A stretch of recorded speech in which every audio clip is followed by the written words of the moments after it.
আমি সর্বশেষ খুশি এখানে যে আপনাদের মিডিয়ার মাধ্যমেই আমাদের দেশের মানুষ আমাকে যে ভুল বুঝেছিল, আশা করি এখন সেটা প্রমাণিত হবে। রায়ের দিন চূড়ান্তভাবে প্রমাণিত হবে যে সত্যিকারভাবে অপরাধ কোনোদিন চাপা থাকে না। এটাই আমার বক্তব্য। অনেক দেরি হয়ে গেছে। যেটা আমি একটু ব্যাখ্যা করলে মনে হয় সুবিধা হবে। এই মামলাটার ঘটনাটা ঘটতে হবে যে ঘটনাটা এর আগে আপনারা মিডিয়ে এনেছেন, একটা নায়িকা পরিমণিকে মামলা করেছিল, সেখান থেকে এই মামলাটার উদ্ভব হয়েছে এখানে, ওই ঘটনা থেকে। সেখানে উনি যে অভিযোগ করেছিল ওনাকে হত্যা চেষ্টা, দর্শন চেষ্টা নিয়ে মিডিয়ায় ব্রিফ করেছে।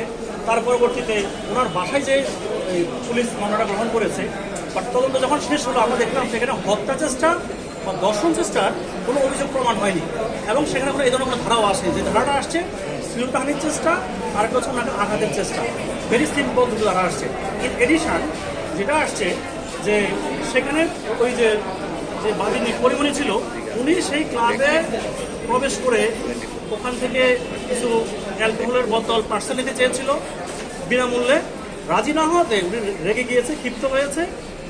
ওখানে অনেকগুলো গ্লাস, প্লেট, কিছু মূল্যবান আসামত ভাঙচুর করেছিল। এগুলা ওনার মামলার রিপোর্টে আসছে, পরিমণির মামলার রিপোর্টে এগুলো প্রমাণিত হয়েছে। ইভেন উনি এগুলো ভাঙচুর করে ক্ষান্ত হয়নি, উনি এগুলা জনাব নাসির মাহমুদ সাহেবকে ছুড়ে মেরেছিল।